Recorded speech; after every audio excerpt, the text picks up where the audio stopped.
नमस्कार, मी स्नेहल चौधरी. आपण पाहत आहात LS मराठी. पाहूयात काही महत्त्वाच्या घडामोडी.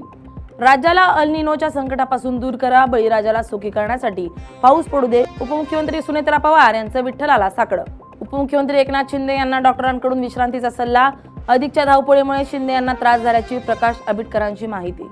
भिवंडी महापालिका प्रशासनाकडून कामवारी नदीतील जलपर्णी काढण्यास सुरुवात. मान्सूनच्या पाण्यामुळे नदीची पातळी वाढल्यानं मनपा प्रशासनाला आली जाग. मान्सून आला तरी नालेसफाई नाही. उल्हासनगर मनपाच्या गलथान कारभारामुळे मारळ गावात घरांमध्ये पाणी. रेजन्सी अँटिलानं मुख्य नाला पॅक. अनधिकृत बांधकामामुळे सफाई रखडली. महाबळेश्वर हादरलं. नावली गावात 80 ते 100 फूट भूस्खलन. माळींच्या पुनरावृत्तीच्या भीतीनं ग्रामस्थ दहशतीखाली. गेल्या 24 तासात 250 मिलीमीटरहून अधिक पावसाची नोंद. मारेगाव तालुक्यात पुलावरील डांबर पहिल्याच पावसात गेला वाहून. पुलावरील खडी उघडी पडल्यानं वाहन चालक त्रस्त. हिंगोलीच्या कळमनुरी तालुक्यात धक्कादायक घटना. पतीनं पत्नीचा खून करून मृतदेह विहिरीत फेकला. मयत महिलेच्या पतीविरुद्ध खुनाचा गुन्हा दाखल. परभणीत मुसळधार पाऊस. उद्यापासून येलो अलर्ट जारी. शेतकऱ्यांकडून पेरणीला सुरुवात.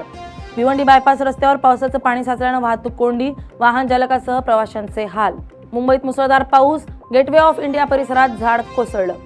या होत्या काही महत्त्वाच्या घडामोडी. पाहत रहा LS मराठी, सत्याची नवी दिशा.